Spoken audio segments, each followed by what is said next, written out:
Hey, Shalom! Sister Kate here.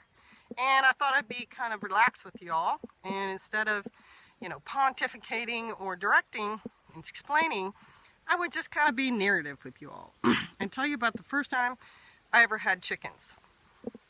So, first time I ever had chickens, I was in a third world country. I was a homeschooling mom with like a 6-year-old, a 4-year-old, and a baby.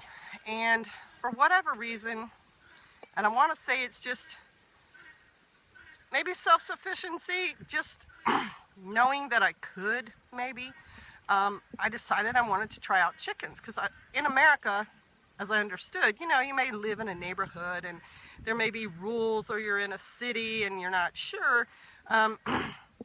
Getting chickens and keeping them is not as easy as when you're in a country where there are no rules, or the rules are very lax. So the way I got them, because the country I was in, I lived in the capital city, but we were on the kind of outskirts of it.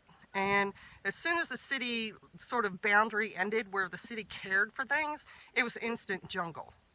And things like construction sites, there were no, OSHA rules, and so you'd have a big construction site, and then on the back side of it would be where they threw everything away, and it'd be a big pile of just jumbled bricks and nails and boards and everything like that. And so the first thing I did was build my coop. And I went to one of those construction piles, and I pulled out stuff that I had seen as I had driven by that looked kind of like crates. It was sort of like a small milk crate kind of box thing. And I knew of a trash pile that had a bunch, and so I stopped there and I pulled 2 of them out. And then I pulled out some boards, probably about 4 foot long, and then some smaller boards. And none of them were very uniform. The longer boards were flat. They were probably what we call 1-bys, or maybe even 1/2 inch, and maybe 4 inches wide. And then the other ones were a little bit more like 2x4s. And I pulled out as many as I thought, but I did not have a big coop in mind. I was picturing something kind of small. So I brought all that home. And what I did was build sort of a platform with the longer boards and use the 2x4s to be the legs and like cross pieces. And then I nailed the 2 boxes on top of that. So then, I have a basic structure. Now I've got to make it chicken proof, because they could come right out of the front of the boxes. So I went to a hardware store. Now the hardware stores there is not like your Ace Hardware here. They were open-sided, kind of like Morton buildings, but they're all in a row. So they're easy to get in and out of, and the stuff in these hardware stores was obviously just came on a box from a shipment, put on a shelf, and they open the box and then you can grab whatever's in there. And don't get me wrong, I liked that hardware store because they had things that our hardware store may or may not carry. One thing they did have was this marvelous, huge black rat trap made of metal that I was like, oh, and I did end up having to use that, but that's another story. But I got a roll of chicken wire there, and I got the nails to do the chicken wire, and I brought that home, and I wired that on the little deal, and I made doors and then a little walkway up, so I had a little 2 chicken coop. And I cut a 2-liter bottle. I wired it to the chicken wire, and I cut a hole in it. And I know I got that idea from I don't think there were websites at the time, but some sort of taking care of chickens book. And so that was a cheap way to make a feeder and a waterer. And then, where did I get the feed? Man, I think it was the hardware store too. Like, they had pet stores, but I was looking for an agricultural store and I didn't know of any. So I think I wound up going back to the hardware store to get the feed. So now I need my chickens. And so I had an idea, because where I was, there were villages right outside and really within the boundaries of this city. And these villages did have, animals running around. And I knew there were chickens in those villages. So what I did was, there was a little store, what we'd call a Quick Trip, but it was like a 3-sided, like the front of it's not very fancy like our storefronts are here. It's just kind of like that roll-up metal.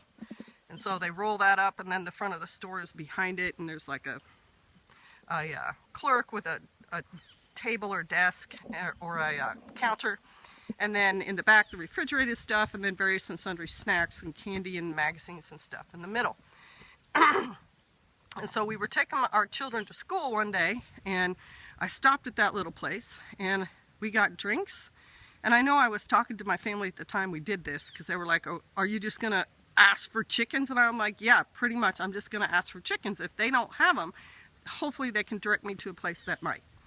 And so I knew the word for chicken. I knew the word for two, dua ayam. So we get our drinks and like our cartoon magazine and our candy bar, and then I ask for 2 chickens. And they kind of look at me and they say, 2 chickens? And I say, yes. And they're like, you know, to eat? And I'm like, no. And then I said the word for eggs, and it might have been I or something, but I'm like, I. And they're like, okay, hold on. So my family and I wait. They leave the store with us in it. There's 2 of them. They get on a little motor scooter and they drive away. And I don't think they went far. I think they went to the little Ville right behind the store. And so we wait. 10 minutes later, they come back with 2 very angry chickens wrapped up in white plastic Walmart style bags. And they're looking at me, this is what you want. I'm like, yep, that's what I want. There was a red one and a white one. And so I paid them 4 ringgit, 5 ringgit for those chickens a piece, which is like, I don't know, $1. And went on our way, took them home. And I'm not going to go through all the adventures with them. Needless to say, I got very few eggs out of them. These Kampong chickens were not your domestic American chicken, not even a domestic chicken. And they had their ideas of their own. Like the first egg I saw out of them, they laid in an outdoor sink. And one of them quickly ran off, just disappeared, and the other one was laying eggs in the neighbor's yard. Anyway, that's my first story about having chickens, and the reason I'm telling you is to inspire you. You don't have to go big. You don't have to go big when you get started. You can go small, and going small can help you learn lessons that won't cost you a lot if it goes bad. So get inspired. You can't just drive down to your nearest store and pick your chickens up that way, but you can look on Craigslist and FreeCycle and go to auctions and get 2 chickens. You can do it. And they shouldn't cost you more than between, you know, $2 to $4 to $20, depending on the type and where you are. So there you go. There's my story for today. Hope it blesses you. Shalom.